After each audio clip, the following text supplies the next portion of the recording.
Dari kaki Gunung Malabar, perjalanan saya lanjutkan menuju kawasan hutan lindung di kaki Gunung Puntang. Awalnya petani Gunung Puntang masih mengeksploitasi alam sebagai objek untuk menghidupi mereka.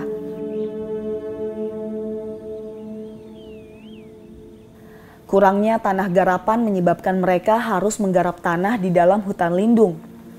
Kemudian tahun 1997, pemerintah mulai mengizinkan hutan lindung untuk digarap oleh masyarakat.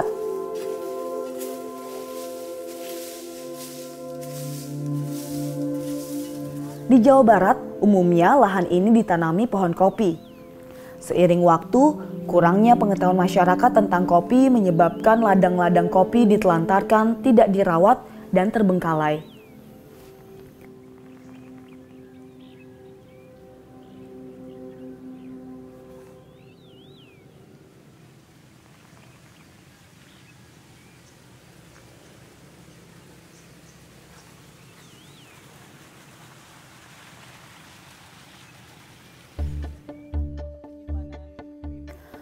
Salah seorang perubah cara pandang masyarakat Gunung Puntang adalah Eko Green Bean. Menurutnya, yang dibutuhkan adalah ketulusan dan ikut bersama-sama mereka kembali mengolah lahan kopi yang sempat ditelantarkan.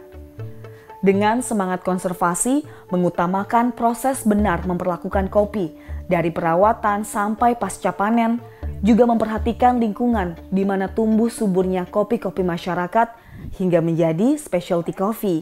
Nah, ada aroma manis ya? Ada aroma manis. Makanya disebutnya shortberry aroma manis. Iya. Setinggi apapun sebuah harga produk kopi, setinggi apapun, kalau produksinya kecil atau kalau kebunnya tidak dirawat dan mati, tidak ada yang bisa diperdagangkan. Walaupun harganya 5 juta 1 kilo gitu. Jadi semuanya jadi sia-sia. Jadi harus kita tarik ke dasarnya. Ini tumbuh di tanah, ini tumbuh ini tumbuh di tanah air Indonesia, di Nusantara dulu. Nah, kalau tidak dirawat, nanti kita tidak bisa lakukan apa-apa. Terus jadi dengan pemahaman itu, yang diperlukan adalah edukasi.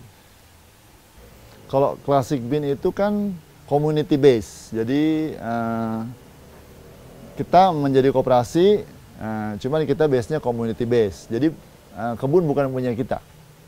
Jadi Classic Bean sebagai koperasi tidak punya kebun. Cuman anggota yang punya kebun. Kita punya kebun, tapi kebun model. Dan sangat sedikit. Nah, anggotanya sendiri itu dibatasi yang di bawah 2 hektar. Jadi ketika keluar dari 2 hektar, itu silahkan mandiri. Gitu. Jadi kita juga nggak mau nanti orang membesar, terus kemudian menjadi terikat dengan kita. Kita tidak mengikat seperti itu. Jadi kita koperasi yang base community base. Juga kita memang inginnya pengembangan komunitas.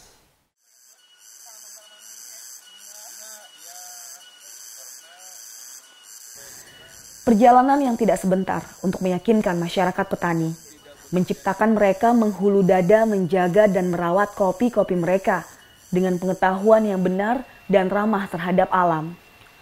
Karena mereka berasal dari petani yang seumur hidup terperangkap dalam siklus ketergantungan pada mafia pupuk dan rentenir, hingga mendorong eksploitasi alam tanpa batas.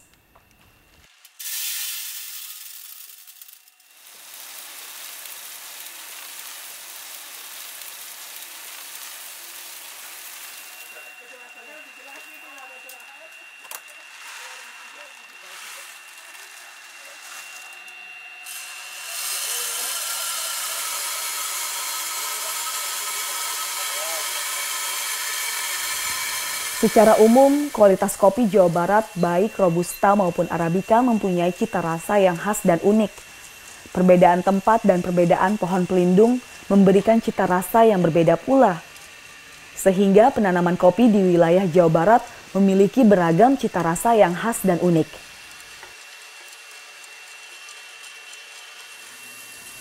Untuk melindungi kekhasan yang dimiliki, maka secara bertahap diupayakan untuk mendapatkan hak kekayaan intelektual HKI berupa perlindungan indikasi geografis atau IG masing-masing kopi.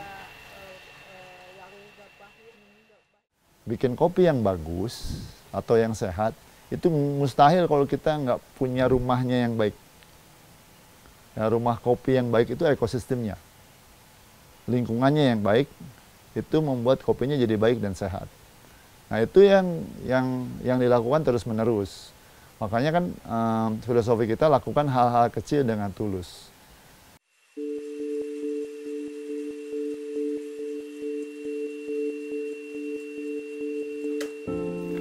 Pada tahun 2011, baru mulai diproses perlindungan untuk kopi yang ditanam di 11 gunung dengan 2 varian. Kopi yang akan didaftarkan untuk mendapatkan perlindungan IG tersebut adalah kopi Arabica yang ditanam di wilayah yang memiliki agroklimat yang sesuai. Setidaknya berada di ketinggian 1000 meter di atas permukaan laut.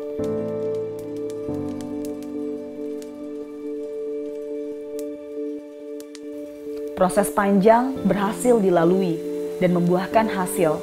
Indikasi geografis pun diperoleh pada tanggal 22 Oktober 2013 lalu. Dengan nama produk kopi Arabica Java Preanger, nama produk ini diambil dari sebutan untuk kopi Arabica yang dihasilkan para petani wilayah Priangan yang telah terkenal sejak lama. Karena memiliki rasa serta aroma sangat spesifik, berbeda dengan kopi-kopi jenis lain.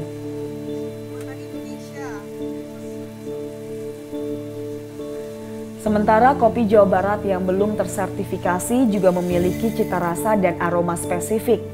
Tentu berbeda dengan cita rasa dan aroma yang dimiliki KAJP. Oleh sebab itu, baik kopi Arabica maupun kopi Robusta dapat diajukan lagi perlindungan indikasi geografisnya sesuai cita rasa atau varian yang akan dilindungi.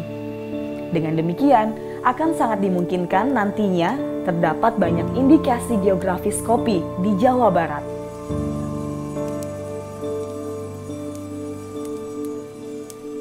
Jadi yang perlu dilakukan oleh anak muda atau semua yang terlibat di kopi, itu karena sifatnya science fiction, jadi jangan berhenti belajar.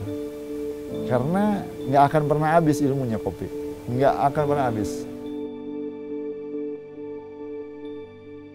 Boleh nih, buat teteh. Wah, buat Coba. luar biasa ini. Makasih Pak Eko. Iya. Dikasih gratis. Coba. Langsung Boleh dari dibaca tempat itu, Pak. roasting. Oke. Coba baca nggak? Ini kan yang dikasih Pak Eko adalah Sunda Hejo. Dijelasin di sini apa artinya Sunda, apa artinya Hejo, terus sejarah kopinya juga. Jadi kita nggak hanya minum kopinya, tapi kita juga bisa tahu knowledge-nya berasal dari mana Sunda Hejo dan apa filosofinya. Luar biasa. Dan yang lebih membuat saya kaget adalah di shelter ini Pak Eko mendonasikan biji kopi yang sudah di sangrai atau di roasting yang ibaratnya tidak begitu sesuai dengan level takarannya ya Pak ya. Didonasikan untuk para pekerja-pekerja khususnya yang menjaga gunung sekitar ya Pak ya. Menjaga gunung. Dan itu bukan inisiasi saya. Ini kasih Ama, ini kasih tim yang di sini. Wow, luar biasa. Jadi nggak perlu persetujuan, karena kita koperasi. Jadi terus serta menjaga kesejahteraan masyarakat sekitar ya Pak. Iya, karena kalau nggak mungkin kan ngejagain hutan sendirian. Ya. Itu sangat tidak mungkin. Jadi harus kolektif bersama masyarakat. Luar biasa Pak Eko.